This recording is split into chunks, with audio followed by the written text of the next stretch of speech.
Привет, YouTube! Это Маша Пушка и шоу «Когда я вырасту», в котором я пробую разные профессии и рассказываю вам об этом. Хотя, стоп, подождите, так было раньше. Новый сезон, новые правила. Я подумала, что делать это с кем-нибудь на пару будет намного веселее, да и соревновательный момент отлично сказывается на динамике шоу. Поэтому встречайте новый соведущий, мой папа Евгений. У меня тоже живот урчит. Там не слышно. В этом сезоне мы пробуем новый формат, в котором я и мой папа, представители разных поколений и полов, будем пробовать и рабочие, и диджитал профессии, для того, чтобы узнать, кто же справится лучше. Папа или дочка, жизненный опыт или быстрая обучаемость, мужская логика или женская интуиция. А заодно и узнаем, действительно ли искать, пробовать и обучаться новому можно в любом возрасте. В этом выпуске вы узнаете, что такое ключ на 13, как часто нужно делать техническое обслуживание автомобиля и что в него входит, и что делать, если незамерзайка все-таки замерзла. Это профессия автомеханик. Ту-ту-ту-туру-ду-ду. Мы не привыкли отступать, а у меня не забирается. Красавчик, помоги! Делов-то!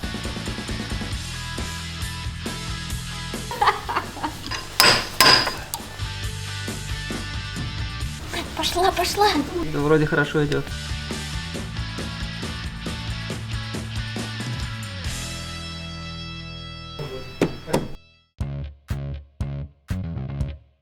Для начала немного статистики. Легковой автопарк в нашей стране за последние 10 лет увеличился на 14 миллионов и составляет 45 миллионов машин. При этом средний возраст автомобиля тоже увеличился и составляет почти 14 лет. Самые свежие исследования по количеству машин во всем мире проводились в 2015 году, и на тот момент их количество составляло 947 миллионов легковых автомобилей. Планируется, что к 2050 году эта цифра вырастет как минимум в 2 раза. На текущий момент в мире производится около 95 миллионов автотранспорта в год, всех видов, от легковых до грузовых, а это 2 автотранспорта в секунду. Раз-два, раз-два, раз-два.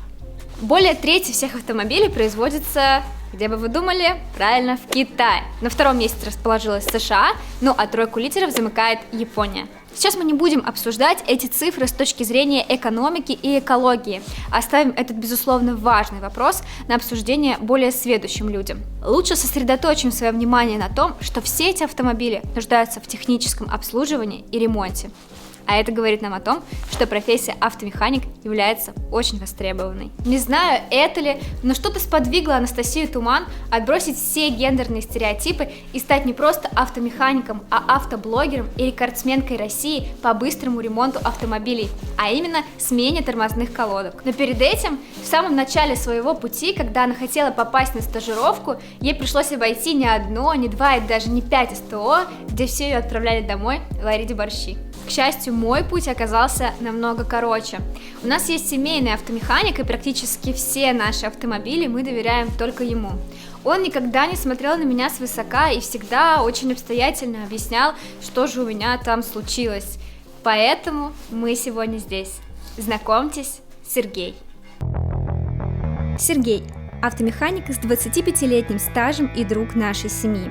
Железками увлекается с детства. Сначала был конструктор с винтиками и болтами, потом мотороллер, свой первый москвич и железные струны бас-гитары, на которой он играл в составе музыкальной группы «Фаэтон». Предпочел лыжи сноуборду и не изменяет этому выбору вот уже 8 лет. Любит сериалы на Netflix. Суперспособность – не навязывать ненужные услуги, потому что у него и так слишком много работы. Как все говорят, Виктория. Маша, 27 лет. Первое авто папа купил сюрпризом. За 3 года владения Volkswagen Polo успел побывать под деревом и под строительным краном. Из технического обслуживания автомобиля умеет виртуозно заливать незамерзайку в бачок. Суперспособность – устраивать вокальные концерты, когда остается одна за рулем. Могу с разворотом. Евгений, 54 года, папа Маши. Всего им было куплено 14 автомобилей. Сам восстановил свой второй автомобиль ВАЗ-2106, купленный на свадебные деньги. Сейчас чинит мопед, на котором планирует рассекать по дачному массиву. Суперспособность – переключать скорости без сцепления. Улыбаться, плакать, смеяться, что делать? Ну, Сергей, расскажите, как вы все-таки нас сюда пустили, святая святых? Не просто же так, не всех бы пустили. Вообще никого не пускал. Вас пустил, потому что вы лучшие дети моего лучшего друга. Как вы думаете, у меня получится? Ну, если вам показать, конечно, получится. Как вообще получилось, что дожили до такой жизни, оказались здесь, в мастерской на проекте Маша Пушки?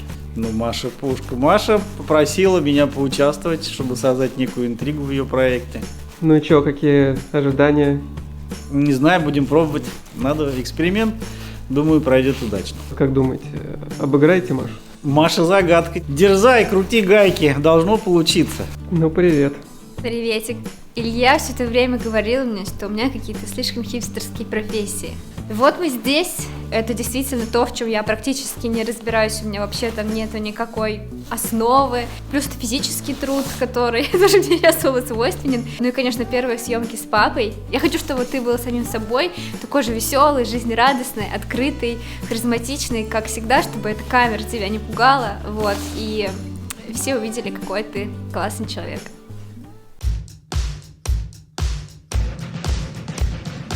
На старте нас ждала входная проверка. Сейчас я открою капот, и ты должна назвать части автомобиля, которые находятся под ним, за 1 минуту. Готова? Ух, Так, автомобиль роскошный. вот это аккумулятор. Где-то здесь бачок омывайки. Бачок омывателя, правильно. Бачок омывателя. Это генератор. Все верно. Ойл. Это значит, что связано с маслом. Но я не Как знаю, он что называется? Масляная проверялка. Щуп. Так. Щуп для проверки масла. Ну, не так уж и плохо. Не так уж и плохо. Это же не абсолютный ноль. Да, вот Главное, с чего-то начать. 4 единицы называл. Ты готов Да. назвать? Да, Начинаем. попробуем. Значит, смотрите, это двигатель внутреннего сгорания, самая большая запчасть. Бачок омывателя, радиатор, дальше аккумулятор, блок предохранитель, насколько я понимаю, воздушный фильтр, это патрубки, дальше коллектор впускной, я так понимаю, гидроусилитель руля, трубка, кондиционер, трубки, это бачок с тормозной жидкостью, вентилятор, это вентилятор охлаждения радиатора, сигнал еще есть, да, видно. Это хороший результат.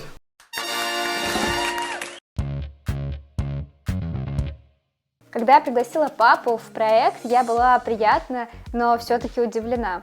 Он довольно быстро вписался, хотя до этого по его вопросам становилось ясно, что он не до конца понимает, чем я занимаюсь. Согласитесь, это бывает непросто объяснить родным, особенно когда речь идет о диджитале или творчестве. У наших поколений довольно разное представление о карьере и саморазвитии, но нам с папой удалось найти общий язык. Также в этом может помочь видеоподкаст «Треть жизни» от сервиса развития карьеры H. Ребята приглашают к себе на душевный разговор классных гостей и их не менее классных родителей, чтобы поговорить о работе, карьере и переживаниях, которые с этим связаны. Этот проект создан для того, чтобы лучше понимать друг друга и снизить степень тревожности, связанной с этой важной жизненной сферой. В гостях уже были сооснователь кухни на районе Кирилл Родин и его отец, Татьяна Лазарева и Соня Шац, и скоро выйдут выпуски с сооснователем агентства Setters Женей Давыдовым и его мамой, и директором по маркетингу и членом правления Альфа-банка Алексеем Ниязовым и его отцом. H – это партнер развития карьеры, который может помочь с выбором профессии, перезапуском карьеры, профессиональным ростом и даже со спасением от выгорания. Делает он это с помощью карьерных консультаций с топовыми экспертами рынка. Так, например, среди кураторов у них есть ребята из Google, Яндекс, Mail.ru, Авито, Setters, Озон и других известных компаний. В общем, если вы уже выросли, а с вопросиком «Кем стать?» небольшие проблемки, вот вам мой рекомендацион. Ссылки на H и видеоподкаст «Треть жизни» оставлю в описании. Самое частое, с чем обращаются в мастерскую, это техническое обслуживание автомобиля. Обычно оно включает в себя осмотр и замену расходников. Но так как мы пока только учимся, мы пойдем по короткой программе и сделаем замену масла и масляных фильтров. Вообще, что такое техническое обслуживание автомобиля? Регулярная замена масла, расходных материалов, то есть фильтры, фильтр салона, Фильтр салона, фильтр воздушный, фильтр масляный. а топливный фильтр надо менять? Ну, в современных машинах топливный фильтр меняется очень редко. вот как часто мне нужно делать это техническое обслуживание автомобиля? Или раз в год, или не более 10 тысяч километров. Но лучший вариант, я всем советую, и сам следую этому, это 8 тысяч километров. Тогда будет двигатель целее и надежнее. Как часто нужно вот этим масляным щупом вообще проверять масло в автомобиле? Каждый день это нужно делать или все-таки есть какие-то более реальные промежутки времени? Нет, каждый день, конечно, не стоит. Можно проверять масло, например, перед дальней поездкой куда-нибудь. Но если следить, конечно, за приборами. Спускаемся в яму, снимать защиту. Надо открутить. Раз, два, три. Пошло. Ослаблять, если что, это глагол. Где подруга? Ржавулька. Хорошо идет. Нифига здесь не 15, Сергей Александрович. Желательно не упустить пробку в тазик. Чтобы что? Прижимаю. Сергей, вот по-моему масло здесь не менялось давненько. Ну, оно должно быть. Не должно быть черного, но всегда получается черным. И мало того, что там здесь его очень даже мало, теперь надо снять масляный фильтр. Так. Мы же не промываем двигатель, правильно? Потому что форумы неоднозначны на этот счет. Разные. Промывать нужно тогда, когда масло не менялось больше 15 тысяч. Когда образуется очень большой налет, продуктами отработало масло. Короче, когда ты не сделал вовремя техобслуживание. Он не будет здесь ничего делать. Он здесь ничего делать не будет. Остальное масло? Но сначала надо закрыть пробку. Нет, сейчас, чтобы все масло слилось. Оно и так сливается. В старых автомобилях было не так. Как будто реклама Shell. Вот вопрос, сколько заливать сюда масла? Я вообще не заливаю масло. Вообще не заливать? Вообще не заливаю. Вот я умный. Женщин говорят, безграмотно вы делаете. Неграмотно? Ну, бывает, я же не профессиональный. Это мы закончили слив масла. Сейчас будет залив. Защиту потом уж поставим. А проконтролируем. Не течет масло? Нормально затянут? Смысла нет? Хорошо. Вот где вот проклад. Да. Молодец. Так, нижняя часть ТО пройдена. Заливаем По щупу. 3,5 литра и контролируем по щупу. Можно? Заметьте разницу между слитым и залитым маслом. Но если ты перельешь 2 уровня или 3, это страшно. Если ты перельешь полуровня, это не страшно. А что будет, если перелить? Это тайна. А то автосервисы разорятся. Конечно. Мне теперь интересно стало. Американцы любят высокие машины. А у нас любят заниженные приоры. Чем выше город, тем ниже приора.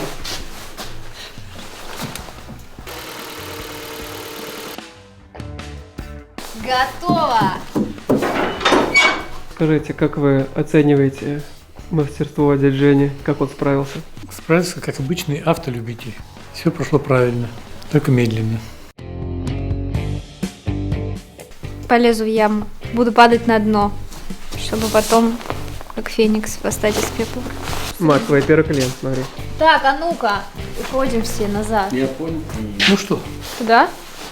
не знаю. А кто знает? Я ухожу от тебя. Маш, чтобы ты оценила, насколько все в тебя верят, тебя похвалили за то, что ты смогла спуститься. Папа, инструмент. Скальпель. Так, нужно крутить. Двумя руками вот так вот. Раз. Ага. И Дай усилитель ей, пожалуйста. Да вроде хорошо идет. шланг ударил с этой стороны. Что там разрез? Получилось? Делов-то, он застрял там. Попробуем пистолетом дневным. Попробую. А что так можно было? Все, таскаем с тобой все. Все, молодец. Делов-то. Без комментариев. Все, забирайте. На себя, да? Да. Опа, молодец, все. Ты резко ее убираешь. Все, молодец, отлично. Слушай, здорово у тебя получается. Кажется, мне кто-то подыгрывает. У папы лучше получалось. Вот это да. Опа, все, убирай руку убирай. Опа, молодец, все. Первое правило. Спускаемся задиком.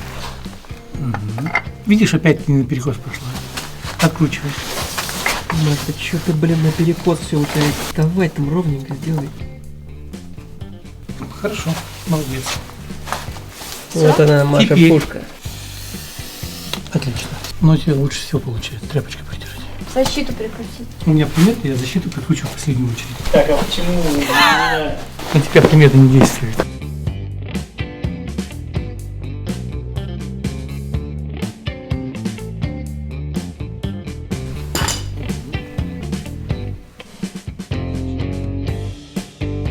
Надо теперь засунуть просто и сразу достать, да? Не сразу.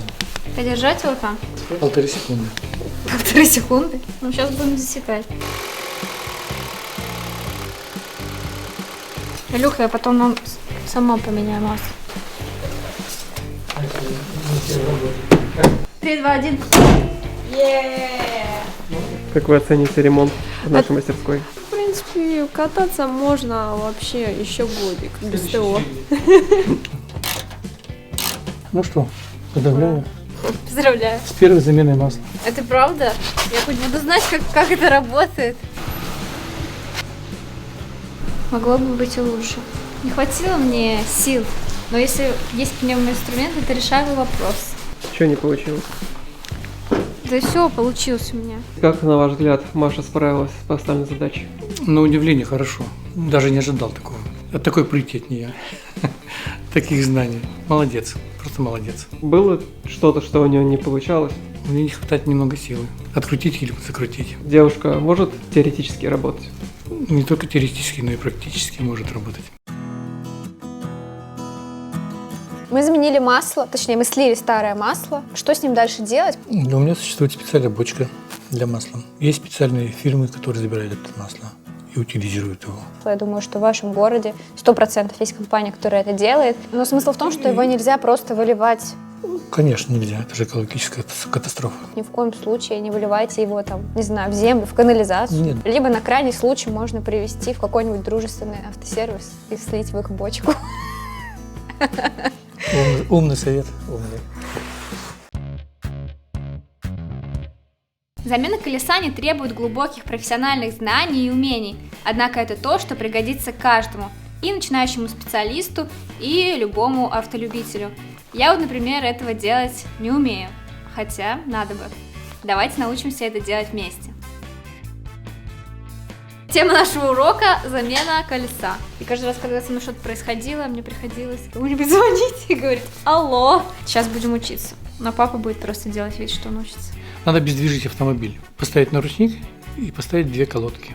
Итак? Да подождите, вы чё ж сразу никак? Может быть, еще как? Пошла. Молодец.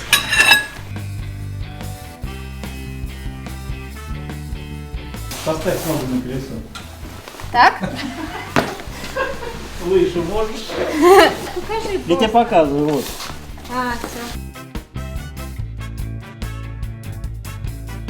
Маша, почти как признание поражения. Нет, ну просто я не Совсем помню. нет. Вот чуть наклонила, вот так, раз. И оно на месте. Попытка номер 2. Ой, блин, все сломалось. Все попало? Маша, мы прям на колесе посыпались за сегодня. Ого, нормально ты крутила. Нет, Одни эмоции. На замену одного колеса у меня ушло примерно 25 минут. На сервисе за это время вам заменят все 4. А вот папа справился минут за 5. Мы не в гараже меняем колесо, а в пути, то у нас есть вот такой домкрат. И каким-нибудь тяжелым предметом, либо молотком ослабляем. Что делать? Лайфхак. Ну и все остальное обратно, все в том же самом порядке. Готово. А вот так. Давайте, дядя Сереж, скажите, как Пошли. вы думаете, кто лучше справился с колесом? ну, наверное, я. Конечно, руководящая она завсегда. Нет, ну не все потеряно. Но папа работает, конечно, пограмотнее. У Маши все впереди. Я думаю, что если бы вдруг меня настигло, то я бы вспомнила, как это делать. Выход можно найти. практически всегда. На крайний случай позвонить папе.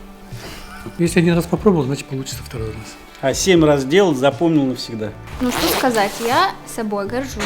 Мне повезло, что у меня были рядом хорошие советники, но в целом, вот, я справилась. А если, например, работать так на шиномонтажке, то там же есть ваши слабенькие ручки, это, возможно, не приговор.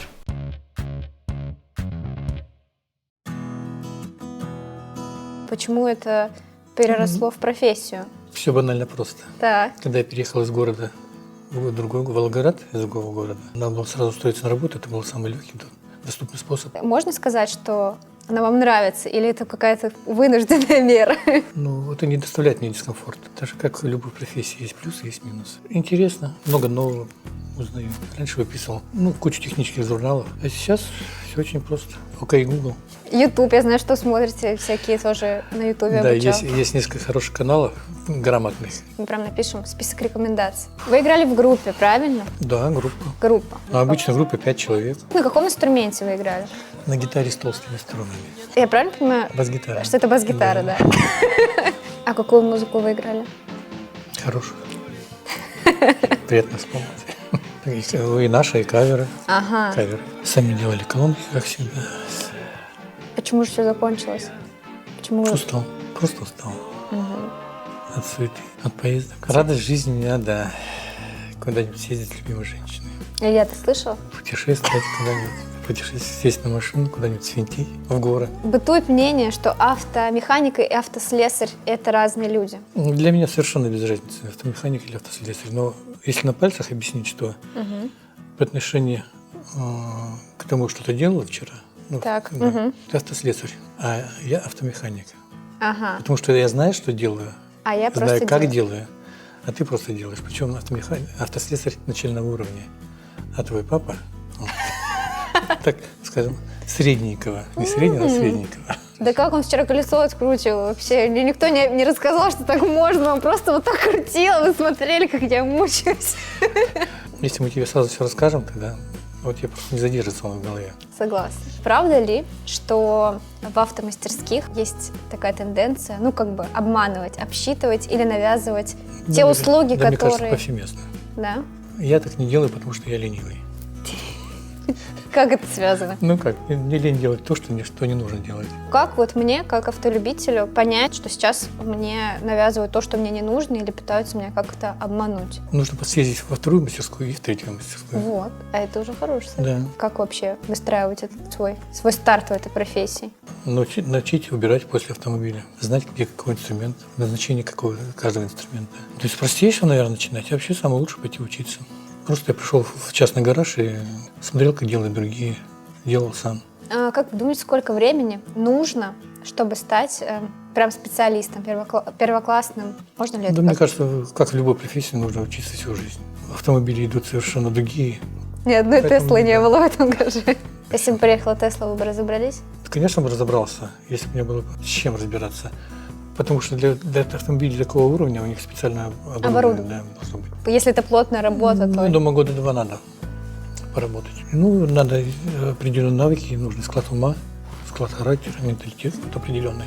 Я думаю, Пушкин смог бы стать механиком хорошим. Он всю свою жизнь отдал написанию прозы и стихов, и, наверное, ему было не очень интересно. В принципе, где-то в его произведениях что-то есть такое. Где он описывает механизм. Я думала, это связано как-то с его характером, что есть какие-то черты характера. Даже неусидчивые люди могут стать хорошими специалистами. Они много знают, но не так глубоко, как специалисты. Это я. Знакомы ли вы с женщинами-автомеханиками? Нет? Ни с одной? Нет. Наверное, все-таки профессия тяжелая. Крутить гайки, которые иногда не открутятся, а иногда ломаются. Если ей это нравится, пусть работает. Все в ее руках. Она может быть даже с тем же электроником-диагностом, может быть. Потому что много женщин есть, которые разбираются в электронике. То есть... Ни одной женщины не видел, которая занимается шиномонтажом. А я вам скину. Есть? Что больше всего нравится в том, что вы делаете? Ой, когда крутишь гайки. Очень нравится. Когда хорошие гайки, красивый инструмент. А что больше всего не нравится? Когда приезжает грязная машина. Мне некогда было. Значит, эта вся грязь будет на моей одежде. Приезжайте на чистой машине. Приезжать на чистой машине. Да. Были случаи, когда машину не брал из-за этого. Что делать, если незамерзайка все-таки замерзла? Можно растворить водкой, спиртом, да чем угодно, теплой водой. Но она замерзла еще и в трубочках, там ты никак не сделаешь. Но самое лучшее – заехать в теплый гараж. Есть ли еще топ дурацких вопросов, которые вам задают? Есть глупая формулировка. А как они говорят, там что-то звенит? И звенит, и хрюкает, и скребет. Недавно была машина, да, у меня что-то сзади стучит. А он просто не закрепил запаску, и все, вот у него стучало. Я, говорит, еду по кочеру, тук-тук-тук. Что вы посоветуете автолюбителю всегда возить с собой? Ну, фонарик обязательно. Если далекие поездки, может быть, какой-то запасной аккумулятор. Дощечку под домкрат. Я всегда с собой вожу инструмент, комплект инструмента. Молоток – это самая первая вещь, которая в автомобиле. Самая важная вещь. Ключ на 13. Ключ на 13 пропал. Я говорю, где ключ на 13? Обязательно. И на 10, чтобы открутить аккумулятор быстренько. Еще была веревка. В смысле, чтобы Буксировать. Там провода для прикуривания. Но это тоже как профессионал у меня. Башмак обязательно, конечно. Это то, что мы вчера под То, что мы вчера под колеса. Хотя бы один. Ну, вода, распылитель со средством для очистки окон. Зимой спрей для разбраживания стекол. Утром пришла, у тебя стекло все увидели. Чтобы его не скрестили. Так можно все, было? оно слезло. Даже нужно. У меня есть такая штука. Ну, уже неплохой список. Очевидно, что в этой теме папа разбирается намного лучше меня и даже имеет немалый опыт. Поэтому мы решили добавить хотя бы одно задание, где у нас будут примерно равные шансы. Мы будем разбирать и собирать генератор. Только папа самостоятельно, как он помнит, как это делается, а я с подсказками от Сергея. Вот эту штуковину под названием генератор, ВАЗ классика, мы будем разбирать и собирать. Это прибор, который вырабатывает электроэнергию для поддержания борт-сети автомобиля нужного напряжения, который дает подпитку на аккумулятор и для питания соответствующих цепей. Без него ничего не поедет. Без него поедет, но недолго.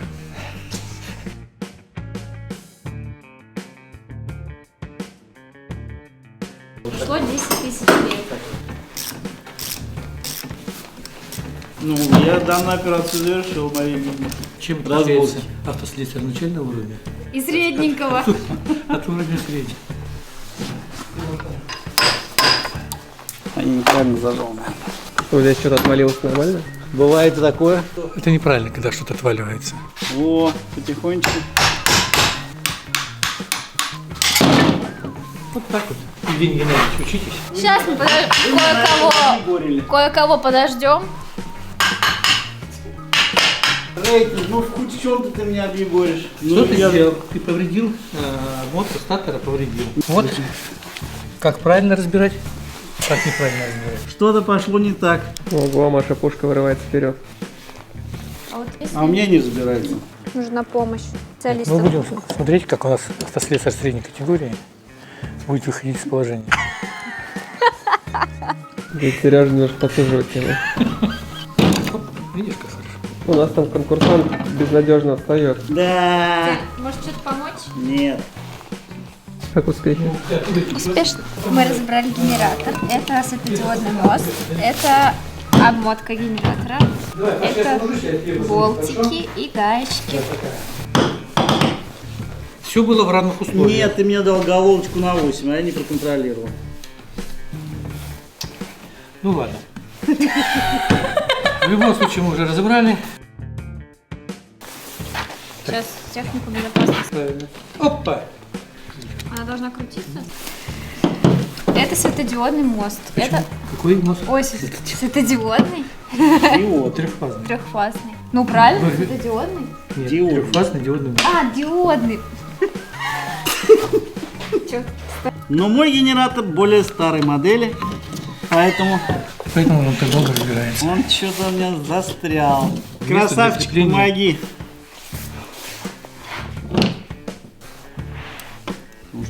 Вот что значит профессионал. Благодарю за помощь, Лампа Сергей Александрович. разрядилась. Мы не привыкли отступать. Небольшой беспорядочек. У нас порядок. Это как, знаете, какая-то... Гравицапа. Это лапа, которая игрушки в автомате вытаскивает. Вот результат моей работы. Но этот же тебе еще нужен, так что нам нужно его собрать, да? Желательно бы, да. Предлагаю вам вдвоем Собрать? Полученными знаниями. Ага. В обратном порядке. Да. Это супер идея. Гровер? Нет, гровер потом, это под гайкой, вот так стоит. Нужно еще что-то поставить. Вот это. Нет, это не надо поставить. Это надо поставить, но это потом. Почему это никуда не подходит? Что-то есть. Ну это здесь, оно же не могло никуда деться. А как вы будете заднюю крышку крепить? Шпильки, шпильки. Мось, сила. Вот заключительный этап. Вместо- Винтик в дырточку. Самое главное. В резьбовое отверстие. В дырточку. Ай-яй-яй, откручиваюсь. Что, язык попал. Все, вот финиш. Та-дам! Разборка, сборка. Совместными усилиями.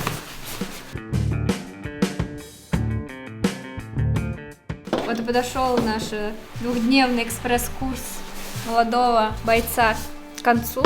Что я могу сказать? Нужно время для того, чтобы просто приноровиться к тому, как правильно держать инструмент. Для меня это было соревнование в первую очередь с самой собой. Я поняла, что это возможно, и если я захочу, я смогу разобраться. А если я с чем-то не смогу разобраться, я приеду сюда. Я хочу сказать, что да, вспомнил, как в юности я что-то крутил, но я в случае какой-то поломки сразу приеду сюда. И не буду мучить, скажем так, автомобиль, чтобы не получилось вот как в данной ситуации. Я думаю, что такие вещи надо доверять профессионалам. И чтобы не навредить своему агрегату, лучше поехать к специалисту. По случаю хочу сказать, что некоторые горе-клиенты говорят, ну что там, подумаешь, 2 гайки открутить и прикрутить. Ага. Вот на этом опыте папа и дочка вам подскажут, что значит открутить и закрутить 2 гайки. Как это быстро, как это правильно, как это В какую сторону реально, крутить. да. Но итог какой? Какой? Вы с Машей победили. Самое главное, что Нет, вы ну- поняли, что это такое. Но дружбу мы собирали вместе. Я со всей души благодарю. Вновь на сцене группа «Фаэтон». Это была профессия автомеханик в проекте «Когда я вырасту». В следующем выпуске у меня будет шанс отыграться, потому что мы с папой будем пробовать профессию графический дизайнер. Спасибо за ваш просмотр. Ставьте лайк, подписывайтесь на канал и не ждите, когда вы вырастете или лучшего момента. Пора становиться тем, кем вы давно мечтали прямо сейчас.